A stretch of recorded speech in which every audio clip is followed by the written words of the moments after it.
그곳에는 의사소통도 제대로 안 되는 한 여성이 도저히 사람이 살 수 없는 더러운 곳에서 마치 가축처럼 쇠사슬에 묶여 있었습니다.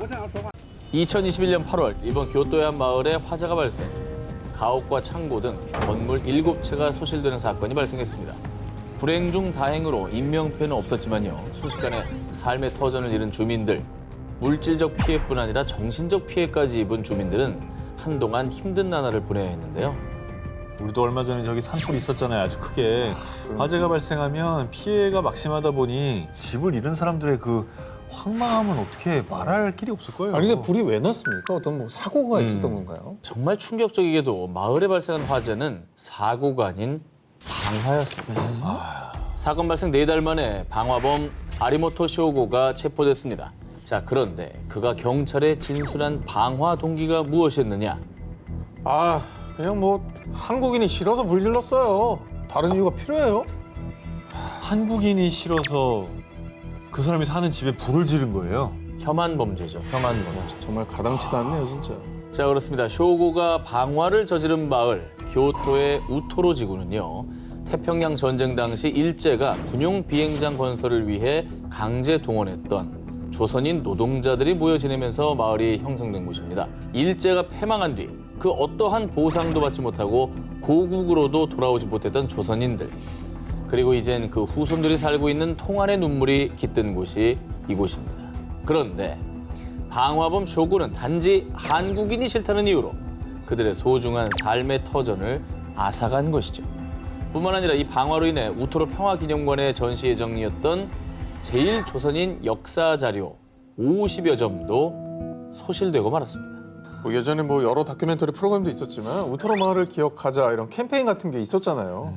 불낸 집에 사람이 있었으면 이거는 살인미수인 거잖아요. 그렇죠. 그나마 사람은 안 다쳐서 다행이라고 해야 되는 거 이걸 다행이라고 해야 되는 건지도 모르겠네. 정말. 너무 황당하네요 진짜. 자, 그런데 말이죠. 더욱 충격적인 건 이 쇼고의 혐한 범죄가 처음이 아니라는 사실입니다. 당시 한 달 전에 발생한 제1본 대한민국 민단 아이치본부 건물 방화 사건, 나고야 한국학교 방화 사건. 이 사건들 역시 체포 전 쇼고가 저지른 방화였습니다. 결국 쇼고는 재산 손괴 등의 혐의로 법의 심판을 받게 됐습니다. 혐오 범죄의 일종이잖아요. 어떤 카테고리에 들어가 있는 사람 전체를 그냥 무조건 미워하는. 그렇죠. 그래서 그 사람들을 그냥 무조건 뭐 테러를 하는 이런 거는 정말로 없어져야 됩니다. 2021년 러시아 야로슬라브에 위치한 한 아파트에 모인 세 남성. 여러분 보고 있죠? 후원금 쏴주면 더 재밌는 거 보여드립니다. 많이 주면 다음엔 냉장고를 박살내볼게요. 이들은 문짝과 냉장고를 부수는 등 집안을 난장판으로 만드는 모습을 너튜브와 텔레그피에 생중계했고요. 후원금을 유도하며 과격한 범행을 이어갔습니다. 더 기가 막힌 건 이들이 난장판으로 만든 집은 자신들의 집도 아닌 타인의 집. 에? 그것도 가해자 중 한 명인 바딤과 교제 중인 나탈리아의 집이었습니다. 가택 침입의 기물 파손 아닙니까? 그렇죠.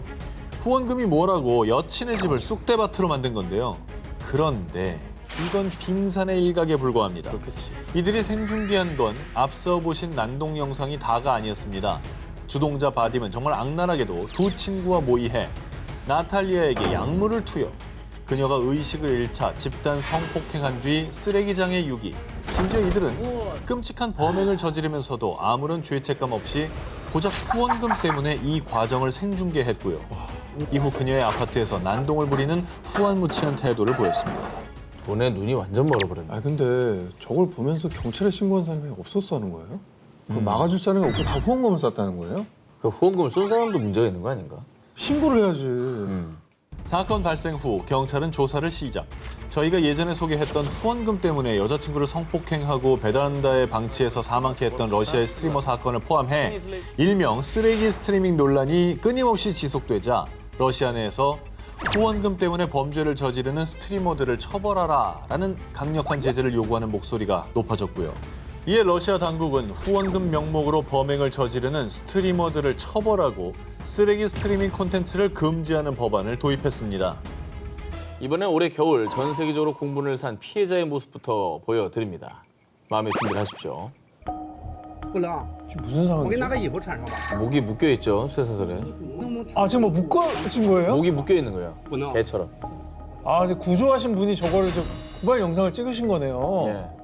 사람을 어떻게 사슬로 저렇게 묶고 지금 의사소통도 잘 안 되는 되죠. 것 같은데 겁에 질려 있죠. 이게 지금 무슨 상황인지 모르겠네요. 자, 올해 1월이었습니다. 중국 장쑤성 쉬저우의 한 마을을 찾은 블로거에 의해 드러난 충격적인 광경입니다. 그곳에는 의사소통도 제대로 안 되는 한 여성이 도저히 사람이 살 수 없는 더러운 곳에서 마치 가축처럼 쇠사슬에 묶여 있었습니다. 我这样说话，你能不能听懂？不，我跟你说话能。 자, 그런데 그녀를 쇠사슬로 묶어놓은 것은 놀랍게도 그녀의 남편인 둥 씨였습니다. 심지어 남편 둥 씨는 자신과 아이들은 바로 옆에 있는 멀쩡한 집에서 생활했지만 아내는 돼지우리만도 못한 곳에서 노예처럼 부리며 금수만도 못한 대우를 받고 있었습니다. 이 정말 자기 애를 낳은 자기 부인을 정말 도대체 왜 그런 걸까요? 아니 좀 너무 심한 말이 나올까 봐 지금 발언을 조심하게 되네요. 부인을 떠나서 사람한테 어떻게 저래? 자, 두 사람의 관계는 시작부터 정상적이지 않았습니다. 양 씨로 알려진 이 여성은 세 차례 납치 및 인신매매를 당한 범죄 피해자였습니다. 자, 그러다가 1998년부터 둥씨 부자에게 팔려와 무려 8명의 자녀를 강제로 출산, 폭력과 학대를 견디다 못해 급기야 조현병을 앓게 됐습니다. 남편이란 작자에 의해 쇠사슬에 묶여 감금당하는 처지가 된 건데요. 뿐만 아니라 남편 둥 씨는 자신의 범행을 대수롭지 않게 여겼는데요. 너무 상식 바뀌네요 진짜. 그러니까 인신매매를 저지른 범죄자가 이런 말을 한다는 게 그리고 본인의 자식을 8명이나 낳아준 고마운 사람이고 내가 챙겨야 될 사람인데 이건 그러면 안 되는 거 아닙니까? 평생을 훔쳐간 거죠. 저 사람의 평생을. 또 저 자식들은 저런 엄마를 보면서 어떤 생각을 하고 자랐을까? 이 같은 범죄자의 뻔뻔한 태도에 사람들은 대분노. 그런데 사람들이 분노한 이유는 또 있었습니다. 조사 결과 인신매매 같은 건 없었습니다. 아, 다시 조사를 해보니 인신매매가 맞았습니다. 엄중 처벌하겠습니다. 사건 발생 초창기인 1월 말에서 2월 초 당시 정부가 겨울 세계 스포츠 대회를 앞두고 중국 내에서 인신매매 사건이 이슈가 되자 대외적인 이미지 때문에 정보를 통제하고 사건 은폐를 시도했다는 의혹이 제기됐는데요. 아이고. 하지만 이미 전 세계에서 대대적으로 보도가 된 데다가 심지어 중국 내에서도 논란이 되자 2월 10일 뒤늦게 공안은 양 씨의 인신매매 사실이 없었다는 기존의 발표를 번복했습니다. 그리고 양 씨의 인생을 짓밟은 브로커들과 남편 둥 씨를 인신매매 및 불법 구금 혐의로 체포, 학대를 방치한 공무원 10여 명을 징계했고요. 아이고. 지난 3월엔 인신매매 처벌 강화 및 전쟁을 선포하며 부랴부랴 뒷수습에 나섰습니다. 그리고 처벌할 생각을 해야지. 이게 알려질 게 두려워서 이미지 때문에 이거 덮으려고 했다는 게 이게 괘씸한 거죠. 2021년 10월 베트남 미성년자 인신매매 혐의로 체포된 로포펑. 그런데 그가 범행을 저지른 데는 나름 사연이 있었다는데요.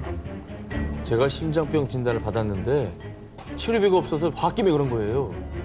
2018년 9월 심장병 진단을 받은 펑은 넉넉지 못한 형편에 치료비를 구할 길이 없자 어린 소녀를 중국으로 인신매매, 그 대가로 심장병 치료비를 마련한 건데요. 저걸 누가 이해를 하고 아 그럴 수도 있겠구나라고 동정을 하겠어요. 아니 아이들 잃어버린 부모의 인생은 그 삶은 어떻게 하는 겁니까? 치살자고 말이죠.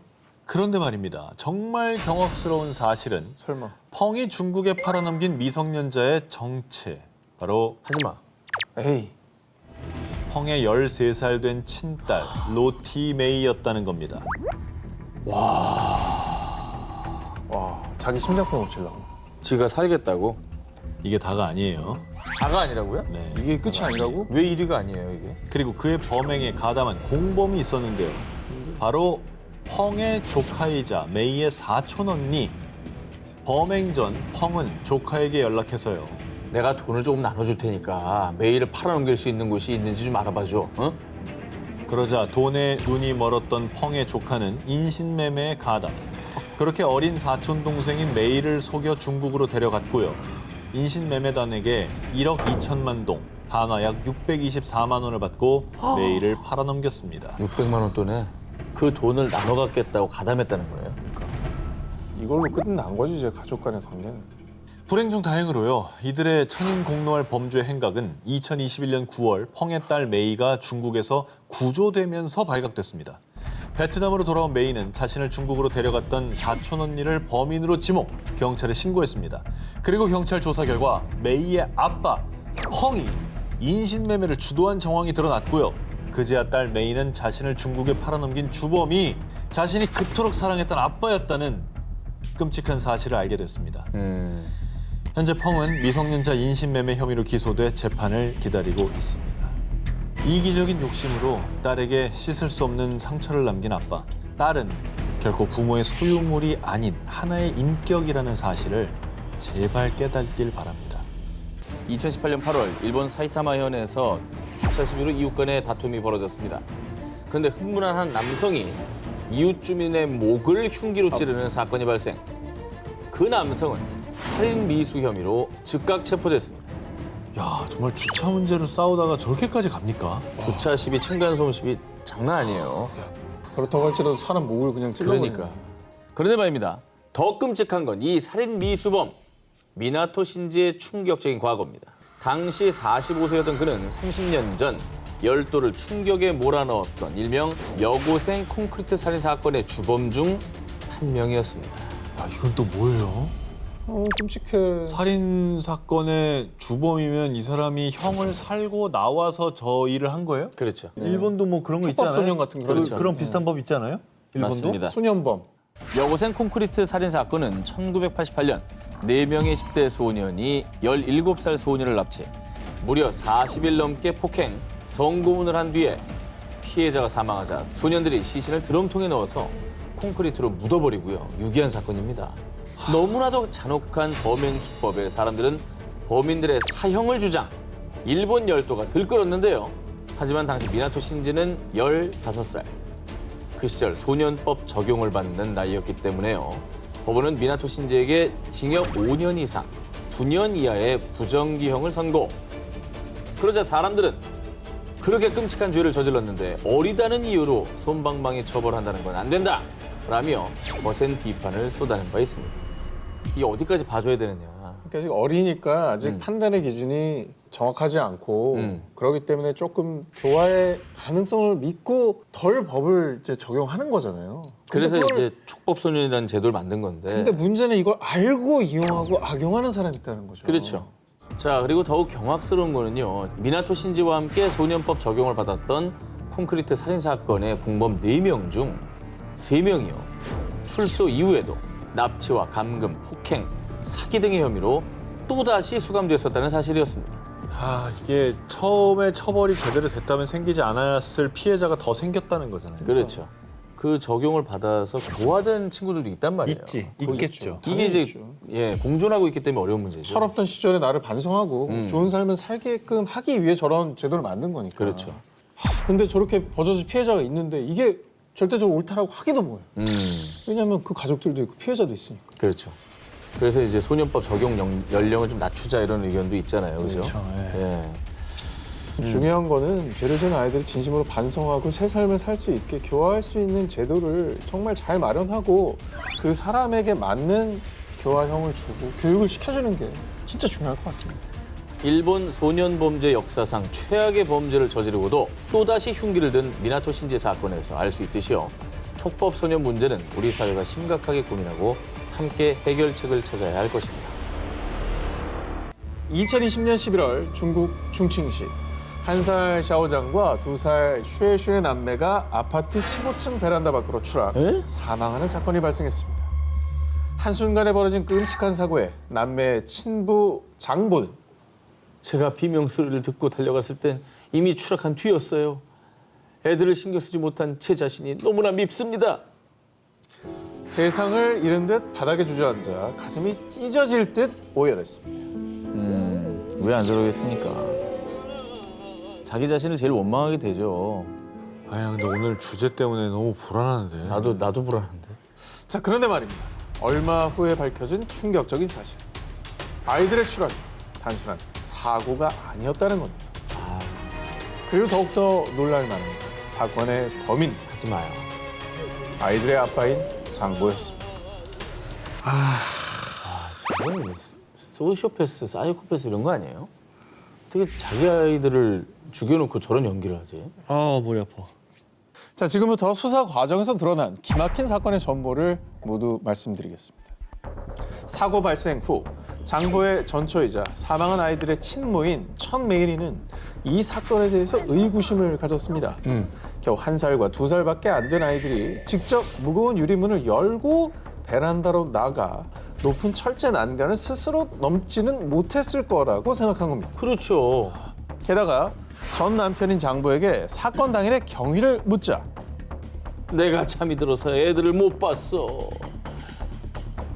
어? 아 그때 식사 중이라 애들이 베란다 간지 몰랐지. 자, 이렇게 계속 말이 바뀌는 장보의 모습을 수상하게 여겼고요. 그리고 결정적으로 在视频中他特别的痛苦，撞墙啊，怎么样的？我觉得他就是在演戏，就是他对孩子根本就没感情。 아 행동에 일관성이 없었구나. 그렇습니다. 평소 아이들에게 관심이 없었던 사람이 땅바닥에 주저앉아 오열하는 저 모습이 가장 의심스럽다고 합니다.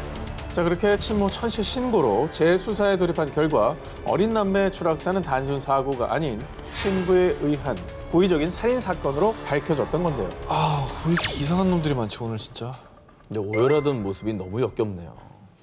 아니 근데 와, 씨, 이건 왜 그런 거래요? 왜 자기 애들을 그렇게 죽인 거래요? 장보가 친자식을 살해한 이유는 더욱더 충격적입니다. 애인과 헤어지지 않으려면 애들을 죽여야만 했어요. 제 애인을 기쁘게 해주고 싶었다고요. 평소 장보의 자녀들을 못마땅하게 여겼던 장보의 애인 예쟁첸이 살인을 종료합니다. 이 두 사람은 사건 한 달 전부터 수차례 메시지를 주고받으면서요. 살인 방법, 성공 가능성 등을 눈이 치밀하게 계획했습니다. 그렇게 사건 당일 두 사람은 계획대로 어린 남매를 베란다로 강제로 끌고 와 창밖으로 아이들을 집어 던졌던 겁니다. 아니 마지막에 자기가 던져지면서 자기 아빠의 얼굴을 봤을 때 그 애는 어떤 생각을 했을까? 너무너무 어리석다. 너무 어리석어. 사건 조사 후 진실이 밝혀진 뒤 중국 법원은 추악한 행태를 저지른 그들에게 사형을 선고했는데요. 비뚤어진 사랑에 눈이 멀어 천륜을 저버린 비정한 아버지. 지옥에서라도 그 죄를 갚아야 할 겁니다.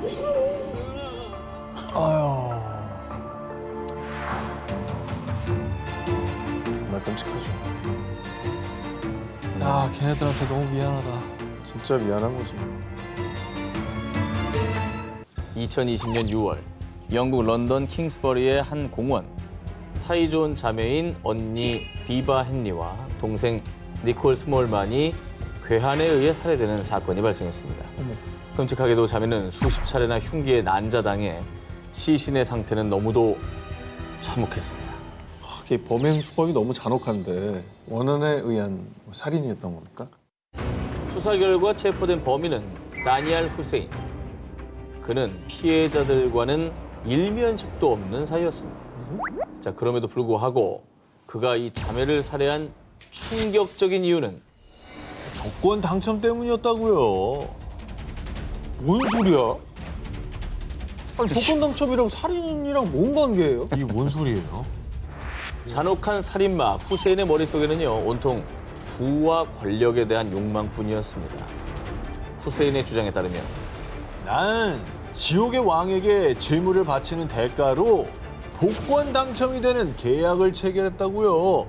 하나로 약 5,200억 원 상당의 복권에 당첨되는 조건으로 오컬트 신앙의 악마인 루키포게의 르포 칼레에게 사람을 제물로 바쳤다는 겁니다. 실제로 후세인의 방에서는 3장의 복권이 발견됐고요.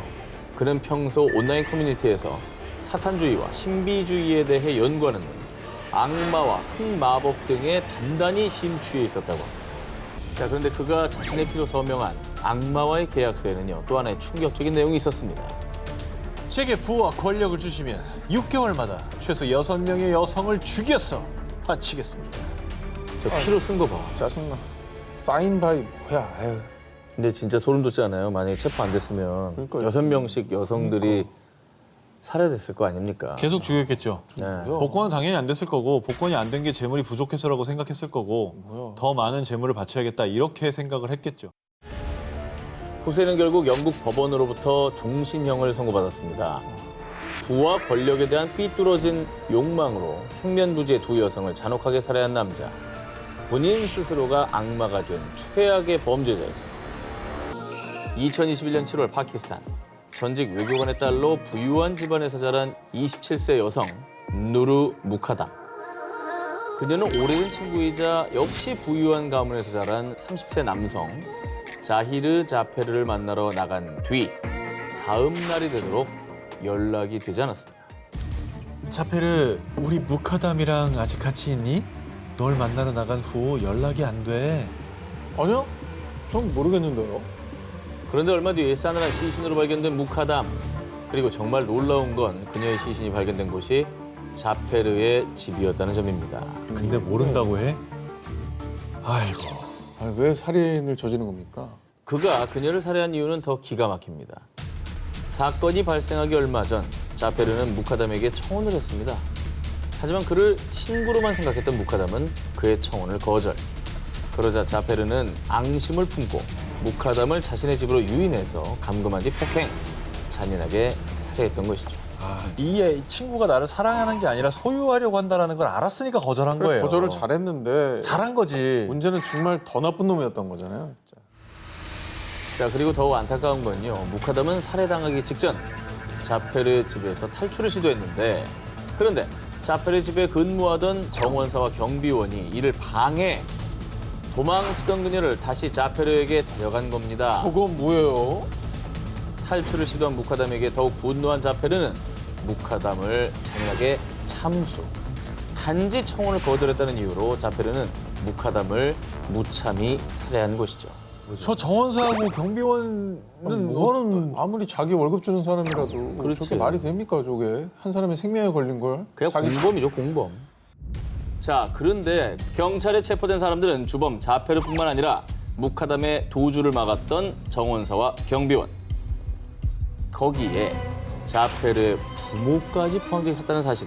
부모는 왜? 왜? 아들을 범죄자 만드는데 동조를 했다고? 자, 자페르의 부모는 자신의 아들이 무카담을 잔인하게 살해한 사실을 알고도 사건을 은폐, 증거 조작 혐의까지 받았습니다. 그마저도 보석금을 내밀며 석방을 요구, 책임을 회피하는 듯한 모습을 보였습니다. 또 돈으로 해결하려고 했어요. 자기 아이들을 그렇게 키웠으니까 저 아이가 저 짓을 하는 거예요. 자, 게다가 자페르 측의 변호사는 처벌의 수위를 낮추기 위해서 자페르에게 정신적 문제가 있다고 지속적으로 주장합니다.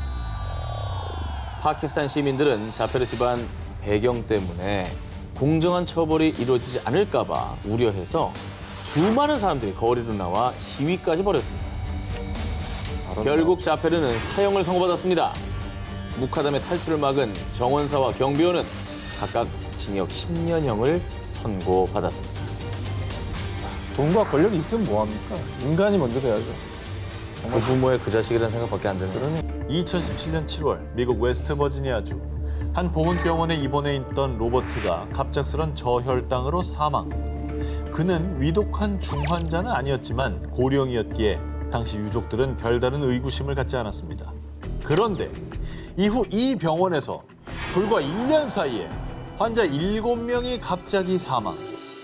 이들 역시 생명이 위독한 중환자가 아니었는데요. 사망자들의 공통점은 1년 전 사망한 로버트와 같은 사인, 그리고 미국의 참전 용사라는 사실이었습니다. 참전 용사면 이제 고령이긴 할 거예요. 근데 생명이 위독한 중환자도 아니었고요. 게다가 7명이 같은 병원에서 같은 사인으로 사망했다는 게 너무나 이상합니다. 참전 용사 환자들의 연이은 죽음에 의문을 품은 병원이 감사를 요청.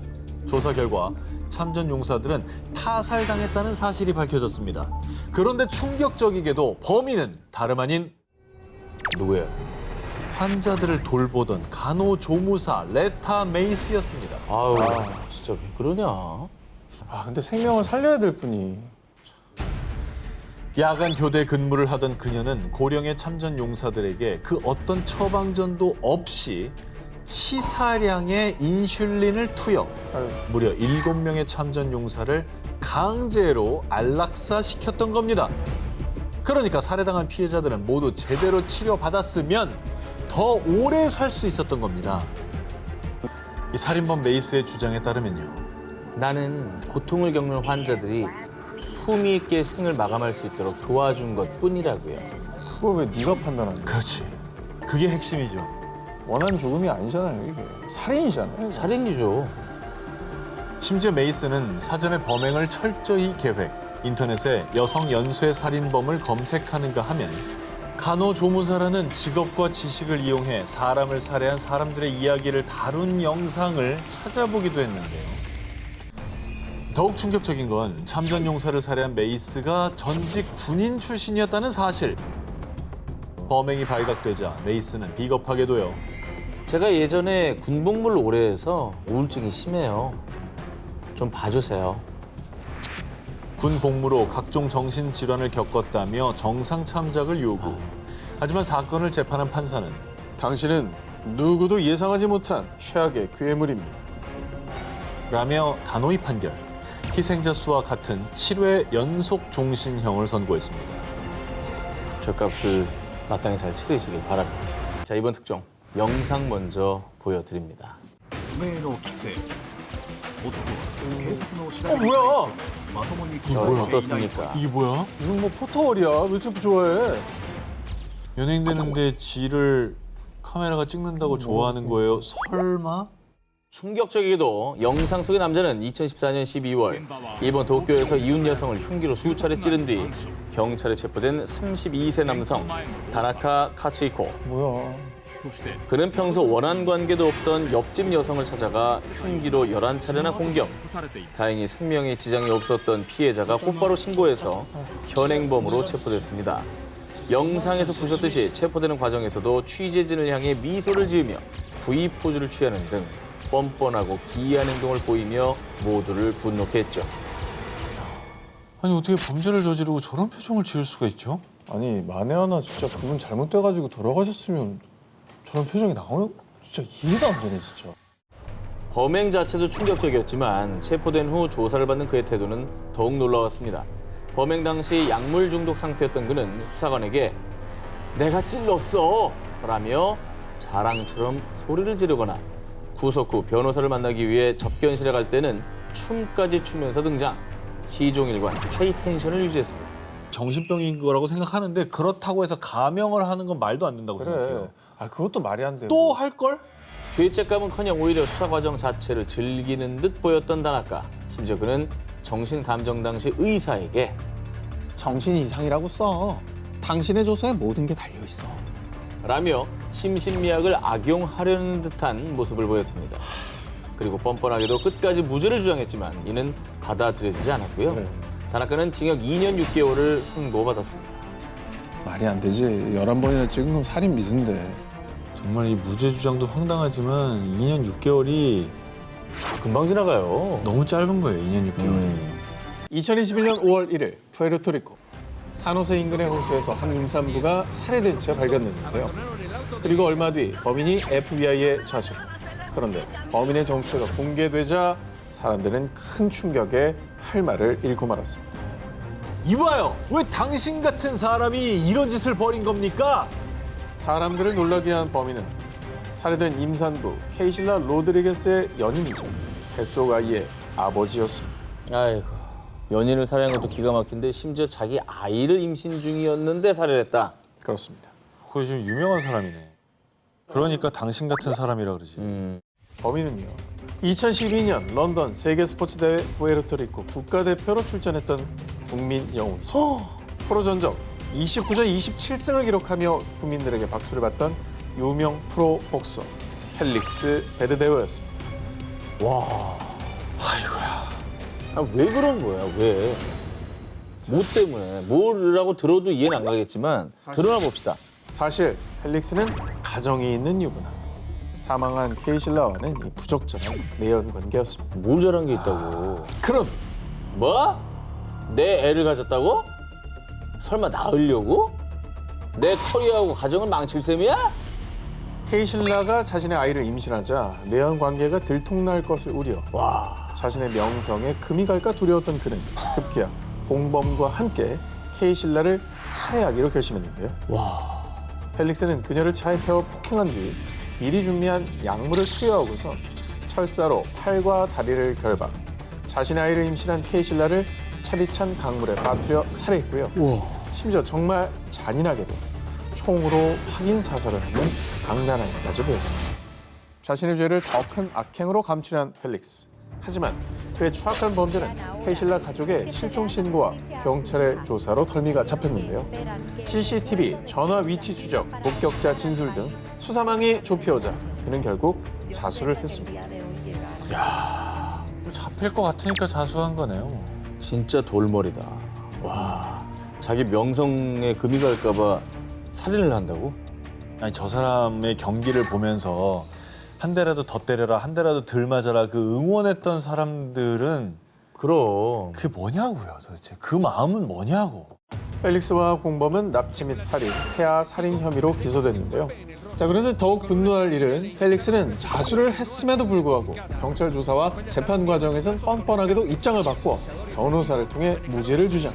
그의 재판은 현재까지도 진행 중에 있고요. 많은 이들이 잔혹한 그의 범죄에 대한 응당한 처벌을 바라고 있습니다. 2021년 9월 중국 장시성 무려 20여 년을 기다린 끝에 열린 재판에서 한 여성이 눈물을 보였는데요.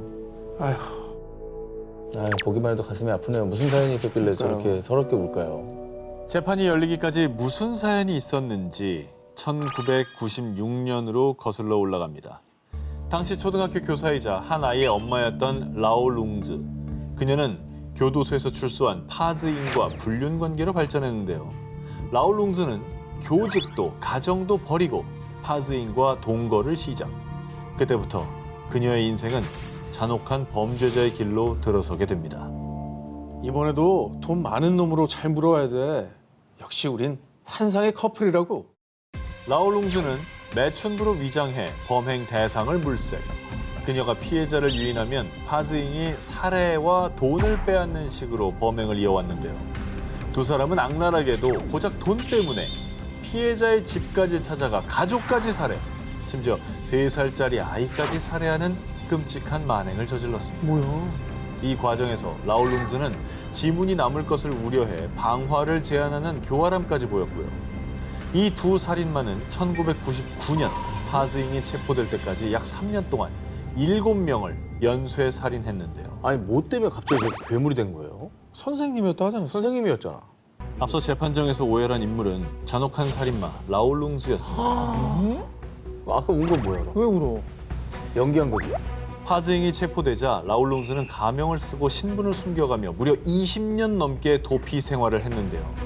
신분 세탁하려고. 이게 됐구나.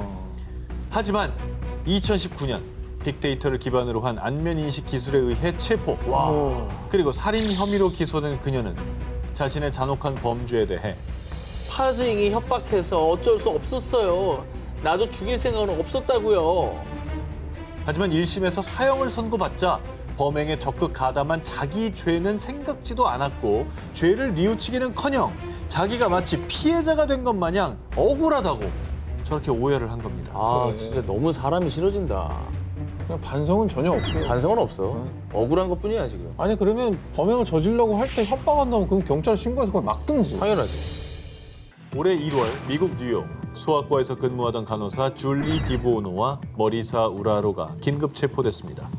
이들이 체포된 혐의는 서류 불법 위조, 그리고 불법 위조한 것의 정체는 백신 증명서였습니다. 엥?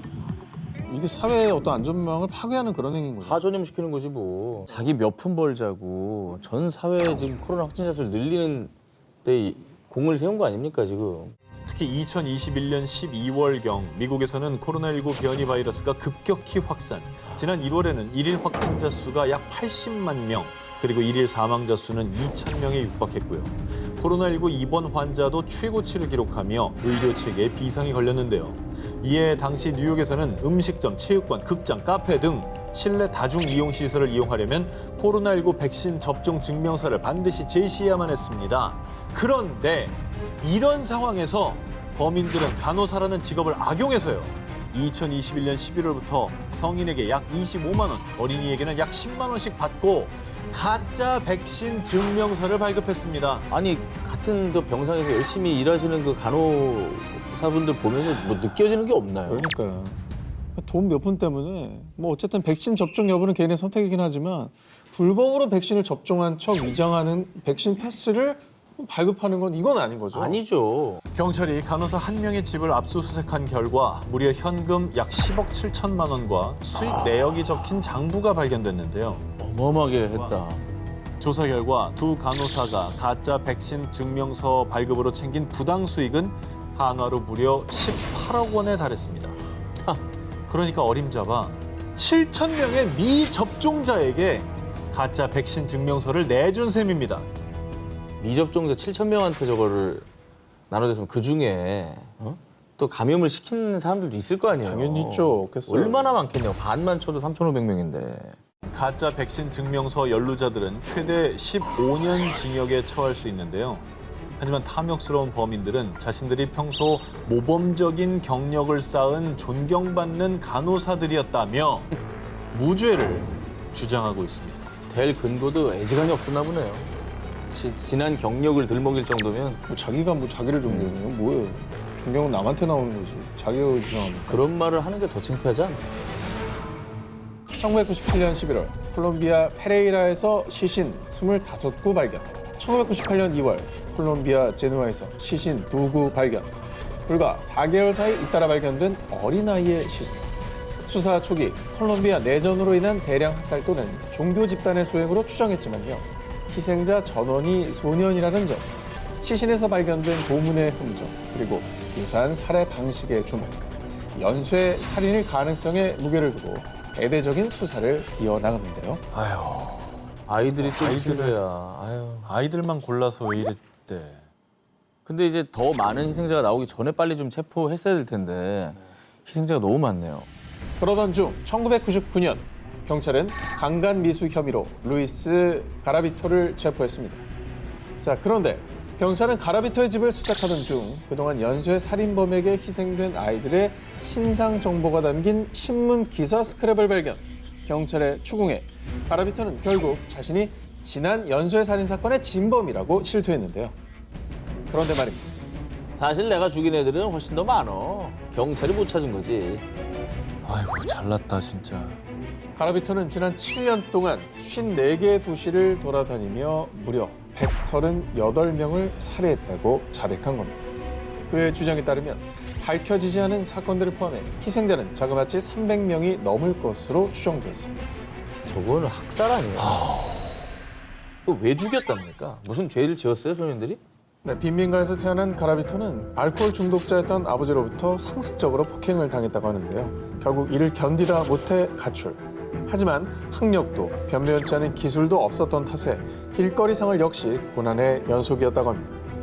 그러자 가라비토는 자신의 상처를 해소하기 위해 연약한 아이들을 찾기 시작.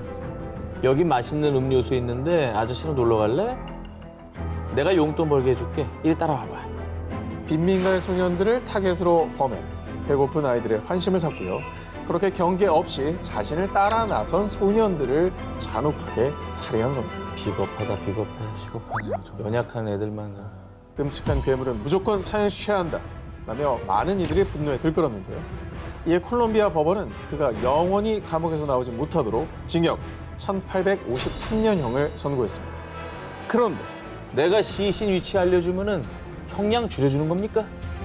피해 소년들을 어떤 방식으로 살해했고 시신이 어디 있는지 알려주는 조건으로 사법 거래가 이루어지면서 그의 형량은 대폭 감형.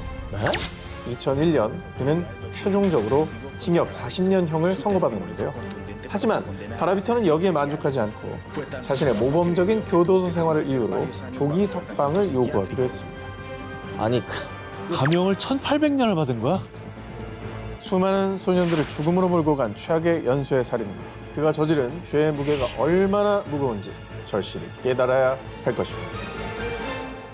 2008년 인도 우타르프라데시주의 한 부천. 치과 의사 부부의 딸인 14세 소녀 아루시 탈와르가 목에 수술용 메스에 의한 것으로 추정되는 자상을 입은 채 자신의 방 침대에서 살해당하는 사건이 발생했습니다. 당시 경찰이 유력한 용의자로 지목한 사람은 아루시 사망 직후 실종된 집사 45세 남성 햄라지 반자데였습니다. 아, 또 사건 직후에 사라졌으니까 되게 의심스럽긴 하네요. 뭐 당연히 도망쳤다고 생각하지. 네. 아 근데 저 어린 소녀를 왜 저 나이 많은 그 집사가 왜 그럴 일이 있었지? 자, 그런데 아루시 사망 바로 다음 날 집사 반자데 또한 목에 아루시와 비슷한 자상을 입은 채 옥상에서 숨진 채 발견되며 사건은 또다시 미궁에 빠졌습니다. 살인 용의자도 죽은 채로 발견된 거예요? 그렇죠. 아니 걔 같은 상처로? 수법이 똑같잖아. 그렇죠. 그러면 범인이 같은 사람이라는 건데? 유력한 용의자가 사라진 직후 경찰이 새롭게 지목한 용의자는 다름 아닌 아루시의 친부모 탈와르 부부였습니다. 아, 진짜 아니길 바랬는데. 당시 조사관들은요, 집사 반자데와 딸 아루시가 부적절한 관계인 것을 알게 된 탈와르 부부가 딸 아루시를 명예살인한 것이라며 정황을 근거로 부부를 기소했습니다. 하지만 탈와르 부부는 그저 옆방에서 자고 있었을 뿐이라며 억울함을 호소, 무죄를 주장했습니다. 그리고 치열한 공판 끝에 2013년 재판부는 집사 반자데의 시신이 발견됐을 때 신원을 모른다고 답했던 점, 딸 아루시의 장례와 범행 현장 청소를 급하게 처리하려 했던 점 등을 수상히 여겨 결국 탈와르 부부에게 무기징역을 선고했습니다. 사건 발생 약 10년 뒤인 2017년 이 사건은 새로운 국면에 접어들게 됩니다. 꾸준히 억울함을 호소했던 탈와르 부부는 결국 항소하고요. 그 결과 재판부는 탈와르 부부에게 증거 불충분으로 무죄를 선고. 아루시 살인 사건은 다시 원점으로 돌아가게 된 겁니다. 한때 인도를 뒤흔들었던 미궁에 빠진 살인 사건. 과연 소녀를 살해한 진범은 누구일까요? 1980년 7월 베트남 함단 구역 20대 여성 A씨가 살해당하는 사건이 발생했는데요. 자, 사건 다음 날 당시 사건 현장에 있던 남성 보 떼가 용의자로 지목 체포됐습니다. 실제로 그의 바지에서는 피해자의 혈흔이 발견됐지만요. 전 사람을 죽이지 않았습니다. 아, 정말 억울해요. 자, 이렇게 억울함을 호소했던 보 떼. 하지만 결국 그는 증거 불충분으로 석방됐습니다. 아, 바지에 묻은 피는 뭡니까? 자, 사실 보 떼는 사건이 발생한 지역의 유일한 의료인으로요. 누가 쓰러졌다길래 달려가서 피해자 맥박을 재고 상태를 살폈어요. 그래서 바지에 피가 묻은 거라고요. 라며 무죄를 주장했습니다. 그렇게 증거 불충분으로 석방된 보떼. 하지만 사건 발생 14년 뒤인 1994년 보떼가 사망하기까지 A씨 살인 사건의 진범은 끝내 밝혀지지 않았습니다. 비록 세월이 많이 흘렀지만 피해자의 아들 B씨는 희망의 끈을 놓지 않았습니다. 어머니를 살해한 진범을 밝히기 위해 수십 년 동안 증인을 탐문하고 용의자의 행적을 쫓고 끈질기게 진실을 파헤쳤는데요. 그러던 중 아니, 그 사람 돈 없다더니 갑자기 부자가 됐잖아.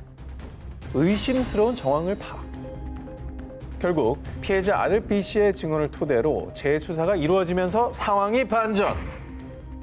2022년 1월 마침내 기적적으로 진범이 밝혀졌습니다. 보태입니까?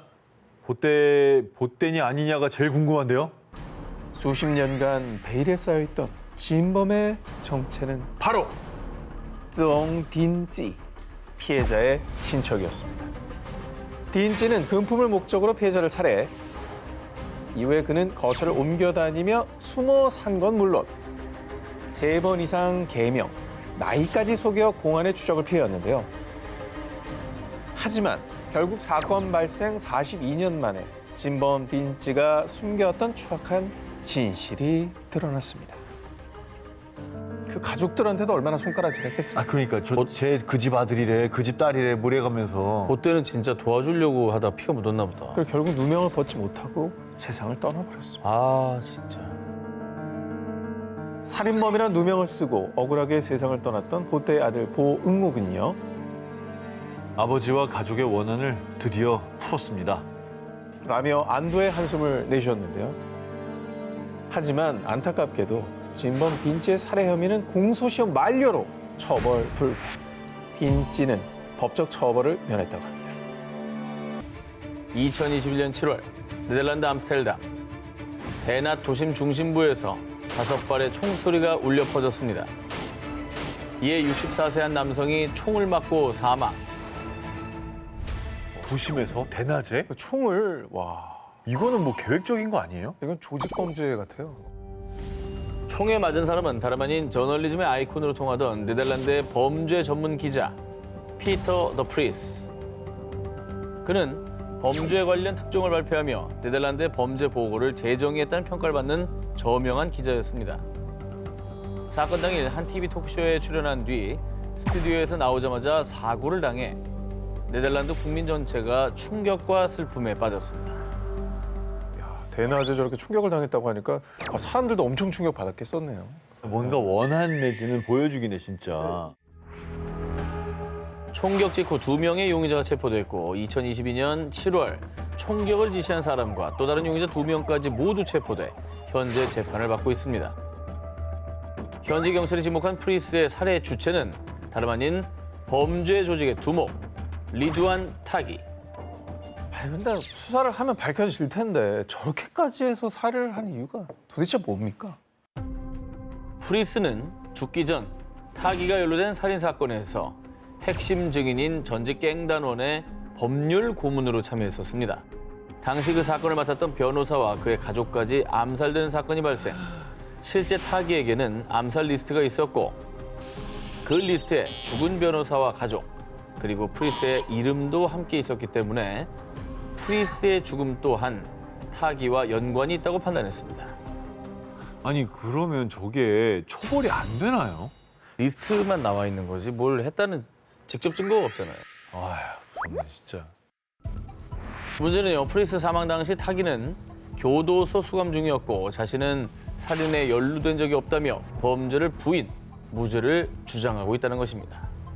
증거가 굉장히 어려울 것 같긴 하네요. 무서운 거 누가 나서겠어요. 그죠? 네덜란드 범죄 취재의 새 역사를 쓴 프리스의 억울한 죽음. 정의를 추구한 그의 삶이 헛되지 않도록 반드시 진범이 밝혀져 죄값을 치르길 바랍니다.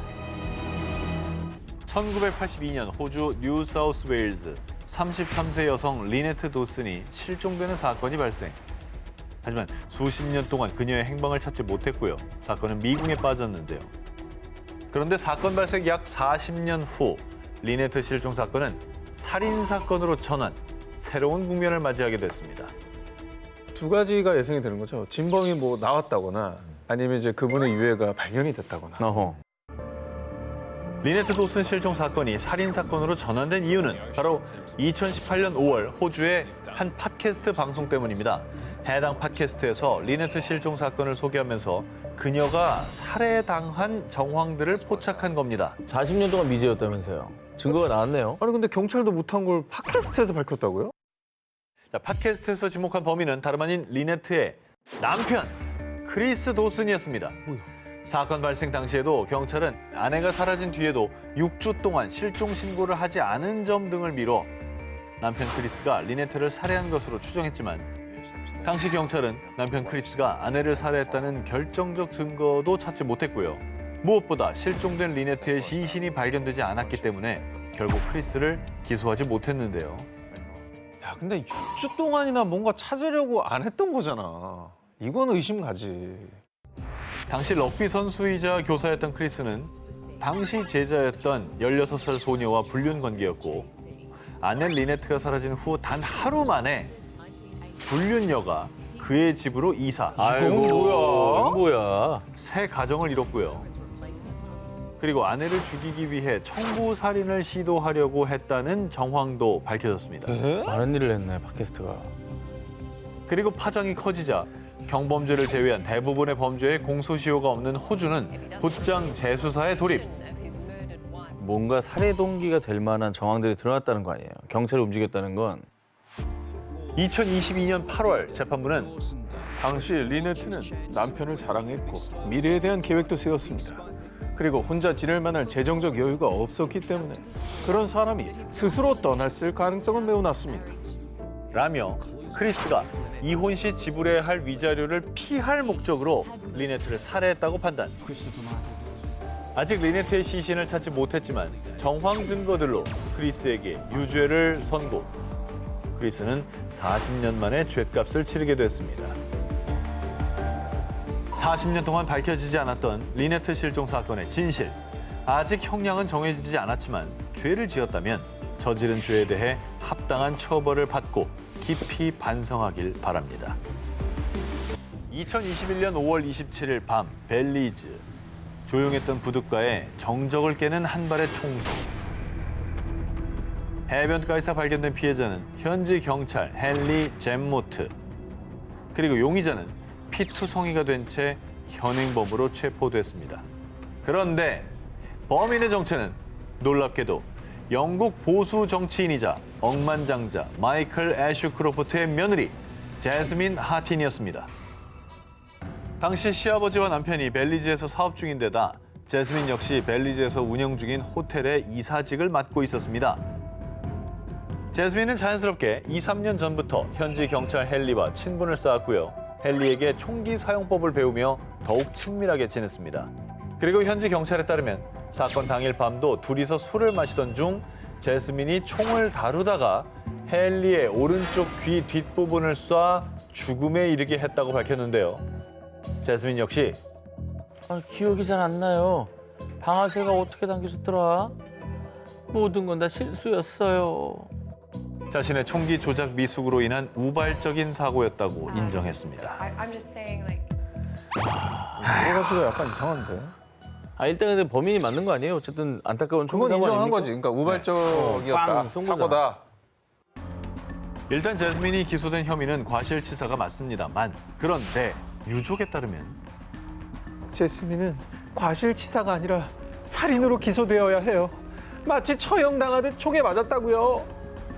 총성의 흔적 그리고 헨리가 24년 경력의 베테랑 경찰이었던 점을 들어 우발적인 사고가 아닌 고의적인 살인이라고 주장했고요. 그리고 많은 이들 역시 제스민의 계획된 살인이라고 믿었는데요. 그 이유 백발백중인데. 제스민의 주장과는 달리 그녀가 수준급 사격 실력 보유자이며 이를 감추고 있다고 주장했습니다. 뿐만 아니라 일각에선 두 사람이 내연 관계이며 치정에 의한 살인 사건이 아니냐는 온갖 의혹이 제기되기도 했는데요. 하지만 제스민은 헨리는 자신의 친구였다며 모든 의혹을 부인, 끝까지 단순한 사고일 뿐이었다고 주장했고요. 내년 4월에 다시 재판이 열릴 예정이라고 합니다. 이게 정말 실수에 한 건지 고의에 한 건지 이게 중요하겠어요. 그죠? 근데 이거는 하늘과 땅 차이지. 하늘과 땅 차이죠. 과연 범인과 고인 그리고 부둣가만이 알고 있는 그날의 진실은 무엇일까요? 2017년 8월 중국 안우이성 한 남성이 22년 전 발생한 한 살인 사건의 용의자로 체포됐는데요. 자, 그런데 놀라운 건 그의 범죄가 권위 있는 문학상을 받은 한 추리 소설 속 내용과 굉장히 흡사했다는 겁니다. 오, 가끔 저런 거 있잖아요. 소설이나 작품 보고 모방하는 범죄. 오 그렇죠. 없으면 좋겠지만 있죠. 있죠. 그런데 더욱 놀라운 건 범인의 충격적인 정체.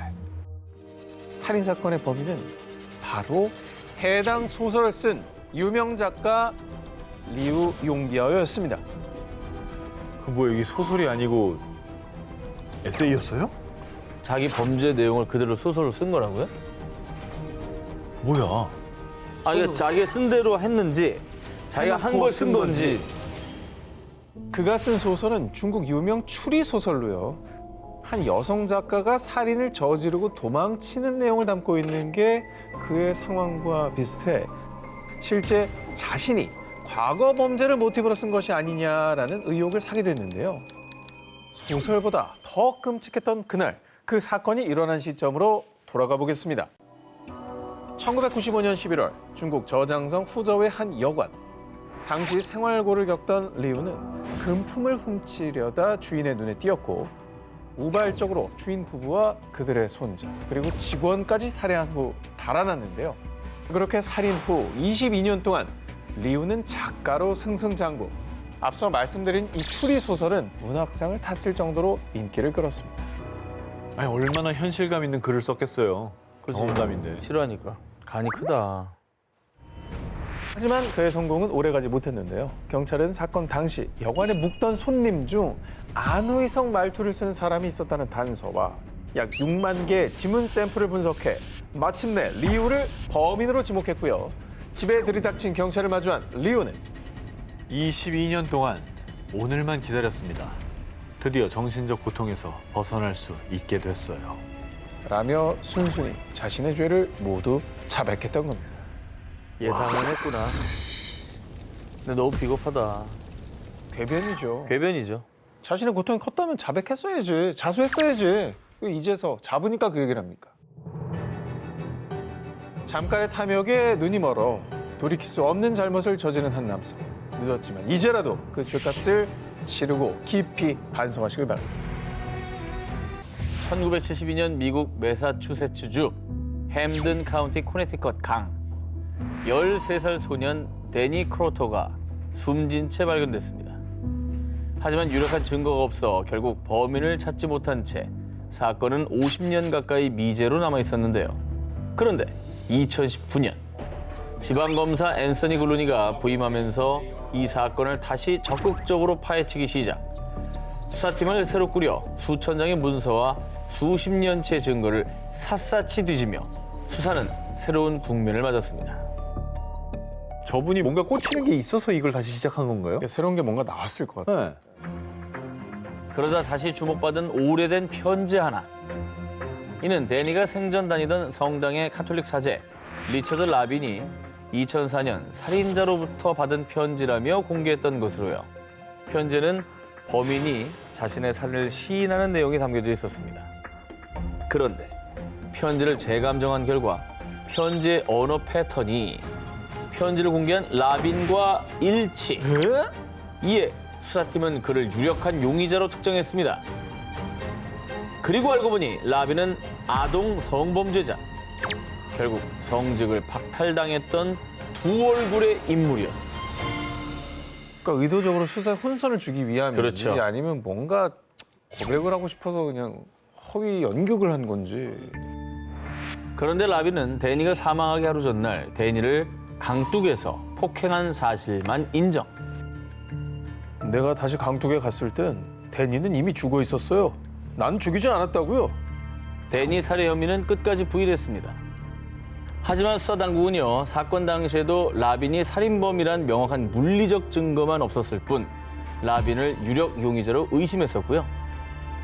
데니가 살아있는 것을 마지막으로 봤던 정황, 살인을 시인하는 편지 등으로 보아 그가 진범임을 확신, 드디어 체포영장을 신청했습니다. 자기 동네 신자를 그 애를 왜 때려? 신부가. 그런데 예상치 못한 일이 벌어졌습니다. 체포영장이 나온 당일 저녁에 지병으로 사망. 그렇게 50년 만에 드러날 뻔했던 진실은 정말 안타깝게도 영영 묻혀버렸습니다.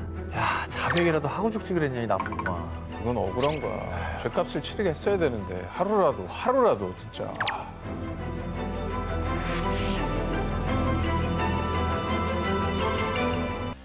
1956년 1월 어느 날 미국 몬태나주 그레이트 폴스 한 공원 인근에서 10대 남녀 보글과 컬리츠키가 무참히 살해됐습니다. 두 사람 모두 총을 맞아 사망. 부검 결과 이 소녀 컬리츠키에선 성폭행 흔적까지 발견됐습니다. 50년 되면 뭐 DNA 기술이 있겠습니까? 범인을 잡을 방법이 있나요? 이거 뭐 총탄 같은 뭐 다른 증거는 없었던 건가요? 그 어떤 단서도 찾지 못했고요. 결국 사건은 미제로 남았는데요. 그런데 2012년 경찰이 이 사건을 재조사, 과학수사의 발달로 과거 피해자 컬리츠키 부검 당시 확보한 증거에서 이 범인의 DNA를 확보하는 데 성공했습니다. 경찰은 이 DNA 증거를 토대로 2019년 컬리츠키의 이웃 케네스 굴드란 남성을 용의자로 지목했는데요. 수십 년간 미제로 남아있던 사건이 드디어 밝혀지나 싶은 순간.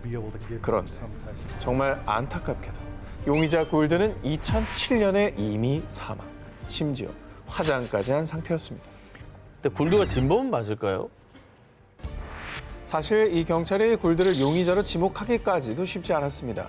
굴드는 범죄 전력이 없었기 때문에 범죄자 DNA 데이터베이스에 정보가 등록되지 않은 상태였습니다. 하지만 경찰이 그를 용의자로 특정할 수 있었던 건 상업용 DNA 데이터베이스 덕분이었는데요. 보통 잃어버린 가족을 찾기 위한 목적으로 등록하는 가족 찾기 데이터베이스를 활용해 범인의 DNA와 일부 일치하는 DNA를 발견했고요. 그 DNA의 주인공이 바로 굴드의 가족들이었던 겁니다. 이에 경찰은 정확한 분석을 위해 굴드의 자녀들을 간곡하게 설득했습니다. 당신 아버지가 범인일 수도 있습니다. 하지만 피해자와 유족들은 60년 넘게 고통받고 있어요. 제발 진실이 밝혀지게 도와주십시오. 그렇죠. 유족들은 뭐 비록 범인을 처벌하지 못하더라도 대체 누가 범인인지 진실이라도 알길 바라지 않습니까? 굴드의 자녀들한테는 정말 엄청 괴로운 선택이겠다. 내가 이거를 제공함으로써 우리 아버지가 살인범이 될 수도 있는 거잖아요. 살인범의 자식이 되는 거잖아요. 결국 굴드의 자녀들은 진실을 밝히기 위해 DNA 채취 검사에 응했습니다. 그 결과 사건 발생 65년 만에 사망한 굴드가 진범이란 사실을 확인했습니다. 아오. 진범을 결국 찾았군요. 찾았네요, 진짜. 피해자의 유족들은요. 65년 만이긴 하지만 적어도 누가 그랬는지 진실을 알게 됐잖아요. 이제라도 진실이 밝혀져 조금이라도 억울함을 풀게 된 것에 감사를 표했습니다. 발전한 과학기술과 경찰의 끈질긴 집념 덕분에 65년 동안 가려진 진실을 밝힐 수 있었습니다. 1994년 11월 28일 영국 경찰서로 걸려온 신고 전화. Headquarter police. My son hasn't come back from school yet. Pardon? I said a report with my son missing. He hasn't been back from school. Right. 하지만 다음 날 실종됐던 6살 소년 리키는 숲속에서 잔혹하게 살해된 채 발견됐는데요. 정말 기괴하게 리키의 시신은 나체로 이 마치 별 모양처럼 양팔과 양다리를 크게 벌린 상태였습니다. 뭔가 약간 그 종교 같은 거 결부된 거 아니에요? 뭔가 범인의 메시지 같기도 하고요.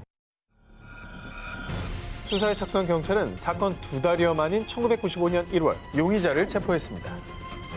그런데 너무나도 충격적인 용의자의 정체. 바로 리키의 엄마. 실종 신고를 했던 루스였습니다. 아니 엄마가 범인이라는 증거가 있는 거죠? 발견된 시신의 모습은 마치 레오나르도 다빈치의 인체 비례도를 연상했는데요. 그런데 엄마 루스의 집에서 이 인체 비례도 그림도 발견이 돼버렸습니다. 자, 이에 경찰은 루스가 집에서 아들 리키를 살해한 후 숲에 유기했다라고 밝혔습니다. 그런데 말입니다. 수사 결과 밝혀진 사실. 평소 루스는 어린 아들인 리키를 학대. 리키는 지역 아동보호 등록부에도 이미 등록된 상태였습니다. 그러면 결국엔 살해한 뒤에 뭐 수사에 혼선을 주려고 이상한 진술했다. 이런 거 아니에요? 2000년 루스에 대한 법원의 최종 판결이 내려졌습니다. 루스의 아동학대 혐의는 유죄. 하지만 살인 혐의는 무죄를 선고받았는데요. 루스가 아들 리키를 살해했다는 결정적인 증거가 없었기 때문입니다. 그렇지. 증거가 없잖아. 리키 살인 사건은 무려 20년 동안 미제 사건으로 남아 있었습니다. 그러던 2015년 리키 살인 사건 재수사가 본격적으로 시작되며 드디어 진범을 체포했습니다. 엄마?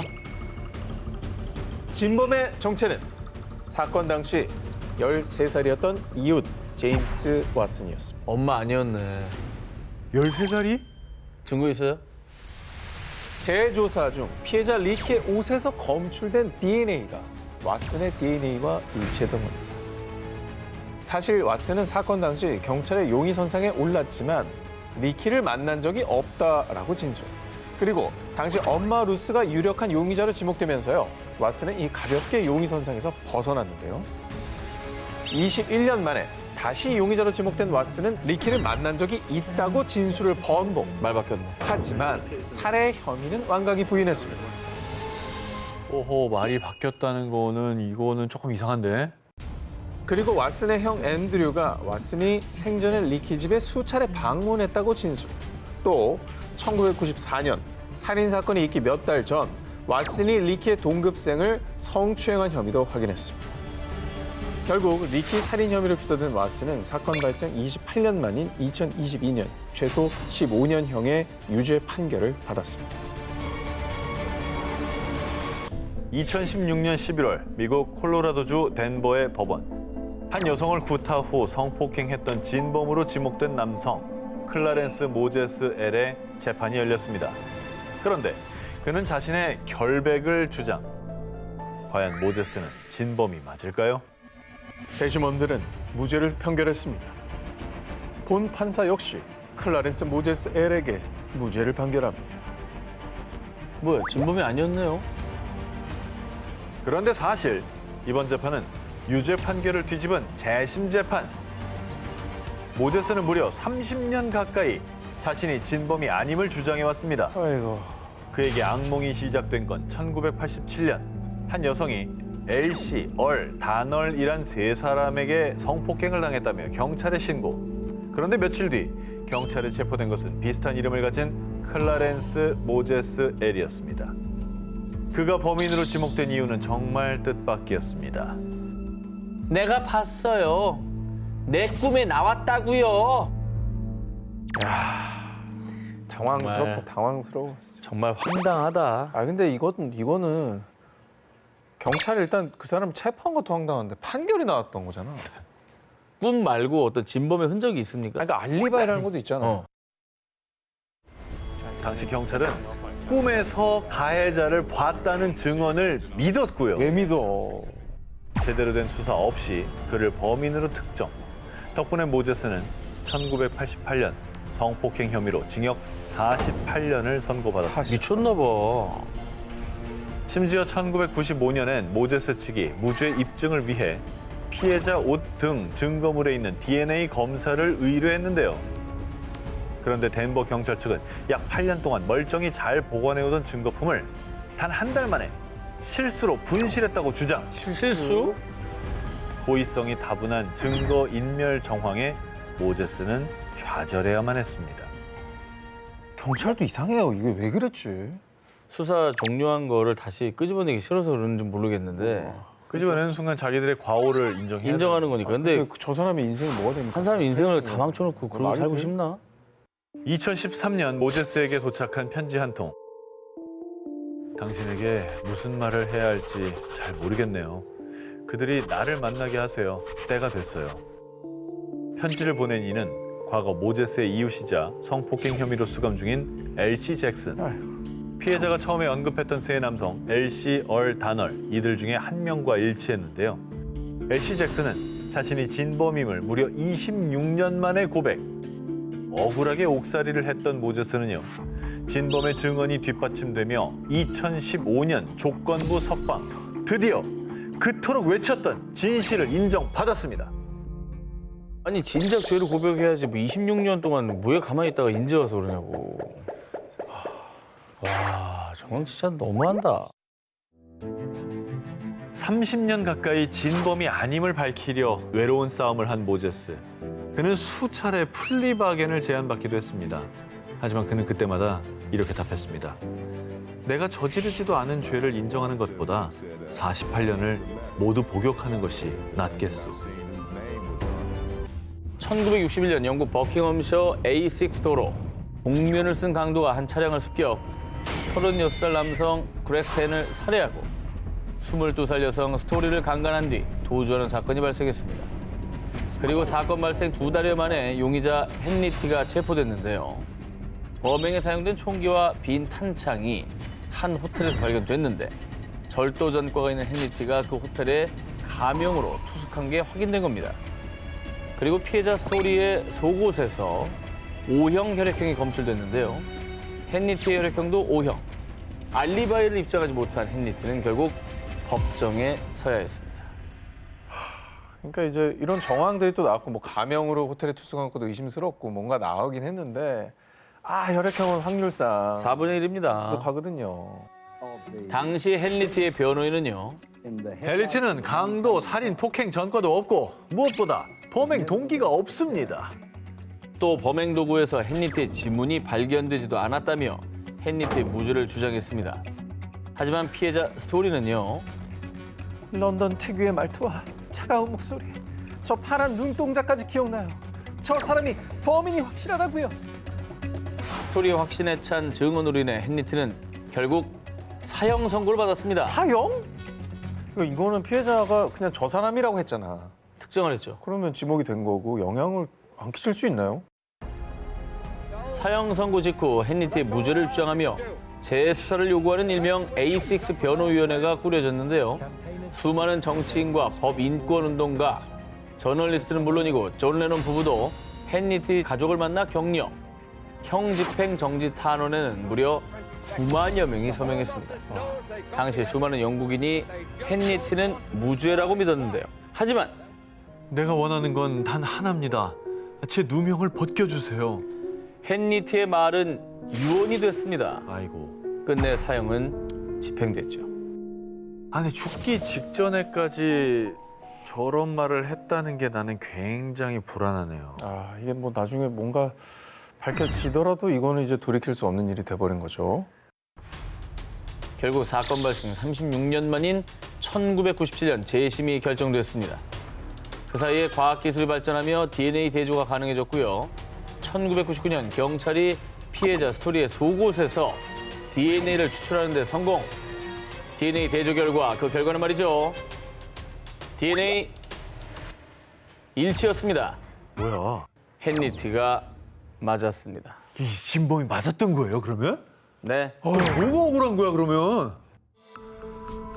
결국 40여 년간 논란이었던 A6 도로 살인 사건의 진범은 헨리티라는 것이 확인됐습니다. 진짜. 충격의 말을 못 잇고 있군요. 이거는 그냥 너무 수많은 충격이다, 대중을 기만한 죄까지 추가해야 되겠네. 이거. 목격자한테 얼마나 또 비난했겠어. 네가 눈만 보고 알아? 대중들이 그 피해자를 오히려 2차 가해했을 거라고. 수많은 영국인을 농락한 살인자 헨리티. 40여 년 만에 진실이 밝혀진 뒤 피해자 스토리는 이런 말을 남겼습니다. 헨리티가 살아들어 범인이라고 털어놔도 사람들은 믿지 않을 거예요. 사람들은 보고 싶은 대로 보고 믿고 싶은 대로 믿으니까요. 1974년 11월 7일 이 사건은 영국을 발칵 뒤집은 백작 가문의 유모 살인 사건. 그런데 호주에서 백작 가문 살인 사건 범인을 잡았습니다. 그 범인 해변가에서 히피 행사를 했어요. 사건 발생 후 약 40년 동안 호주, 아일랜드, 네덜란드, 모잠비크 등에서 범인을 봤다는 목격담이 무려 70건 이상 끊임없이 이어졌습니다. 꽤나 유명한 사람이었나 봐요, 범인이. 40년 동안이나 증언이 나왔습니다. 그러니까.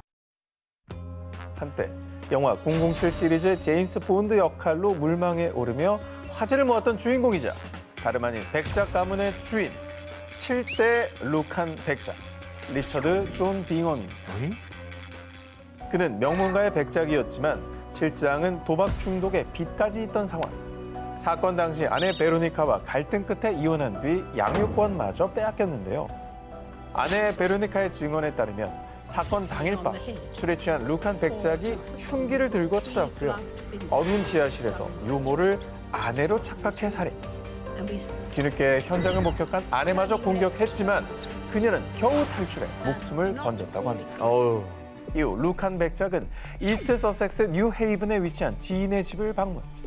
아내가 살인 청법자를 고용했어. 아마 거짓말을 해댈 거야. 라는 말을 남긴 뒤 다음날 지인의 집을 떠났습니다. 그리고 지인의 집 인근에서 룩한 백작의 차를 발견. 차에선 범행에 사용된 흉기와 혈흔이 발견됐지만 이것이 경찰 조사로 밝혀진 공식적인 마지막 행적이었습니다. 야, 이게 차에서 흉기가 나왔으니까 아내가 말한 증언이 사실일 가능성이 되게 높은 거잖아요. 그래서인지 이듬해 영국 경찰은 룩한 백작을 범인으로 발표. 하지만 경찰의 수사에도 룩한 백작을 찾을 수 없었는데요. 그러자 경찰 내부에선 이 귀족 카르텔이 룩한 백작을 돕고 있다라는 주장도 제기. 그럴 수 있겠네요. 뿐만 아니라 2007년 뉴질랜드 언론들은 영국 출신 노숙자 로저 우드게이트, 룩한 백작이라고 보도. 그가 룩한 백작이 사라진 1974년에 뉴질랜드에 도착했으며 상류층 언어를 구사했다는 점을 든 건데요. 이외에도 수많은 목격설이 등장했지만 정작 아내 베로니카는 룩한 백작의 생존설을 부인. 백작은 외국어를 할 줄 모르고 뼛속까지 영국 귀족이라는 이유, 그리고 보트에 대한 지식이 뛰어난 점, 또 수사에 대한 압박 등으로 강에 뛰어들어 프로펠러를 통해 목숨을 끊었을 거라고 주장했고요. 대부분의 귀족 지인들도 이에 동의했습니다.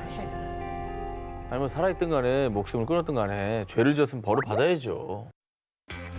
한때 룩한 백작이 맡을 뻔한 제임스 본드는 극 중에 이렇게 말했어요. 죽은 자는 복수엔 관심 없죠. 다만 이 범인의 결말을 밝혀줘야 하지 않을까요? 1975년 12월 5일 저녁, 미국 펜실베니아주 여성 린디수 비클러가 자택에서 성폭행당한 뒤 살해되는 사건이 발생했습니다. 당시 사건 현장에서 살해 도구인 흉기가 발견됐지만 손잡이가 수건으로 감싸져 있던 탓에 범인의 지문 채취도 할 수 없었는데요. 당시 경찰은 면식범의 소행으로 판단하고 대대적인 수사에 나섰습니다. 무려 300명이 넘는 사람이 조사를 받고 이 중 수십 명이 용의선상에 올랐지만 모두 무혐의. 범인에 대한 결정적 증거는 찾지 못했는데요.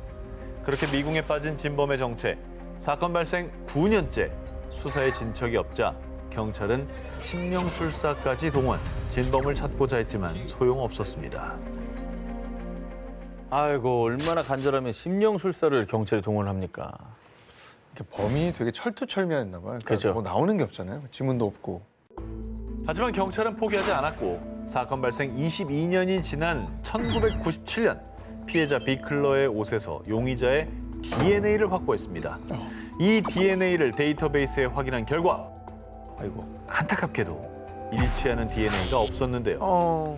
그리고 또다시 시간이 흘러 2020년 용의자의 DNA를 재분석한 결과 용의자의 조상이 이탈리아 가스페리나 출신임을 확인했습니다. 이에 경찰은 사건 현장 인근에 거주하던 이탈리아계 주민들을 대상으로 다시 재조사에 들어갔고요. 그렇게 수사망을 좁혀간 결과 비클러와 같은 아파트 건물에 거주했던 가스페리나 출신 남성 데이비드 시노폴리가 용의선상에 올랐습니다. 그냥 고향 때문에 체포된 거잖아요. 가스펠리나 뭐 출신이면 뭐 다 범인인가? 그러니까. 당시 시노폴리는 수사에 적극 협조하지 않았고 결국 경찰은 시노폴리를 체포하지 못했습니다. 하지만 결국 경찰은 결정적인 증거를 확보했습니다. 무려 46년이라는 긴 추적 끝에 경찰이 확보한 결정적인 증거는 바로 커피잔! 2021년 2월 시노폴리가 한 공항에서 다 마신 커피잔을 쓰레기통에 버렸는데요. 이때 그 틈을 놓치지 않고 경찰이 쓰레기통에 버린 커피잔을 수거! 그렇게 시노폴리의 DNA를 채취해냈습니다. 범인의 DNA와 커피잔에서 검출한 시노폴리의 DNA를 대조한 결과 일치! 끈질긴 46년의 진범 추격 끝에 시노폴리가 범인이라는 증거를 끝끝내 찾아내고야 만 겁니다. 대단하다. 체포된 시노폴리를 살인 혐의로 기소했는데요. 해당 수사를 끈질기게 추적한 수사 당국은 유족인 비클러의 남편에게 진범 체포 사실과 함께 이런 이야기를 전했습니다. 피해자를 위해 끝없이 정의를 추구했습니다. 법 집행 당국은 비클러를 잊은 적이 없습니다.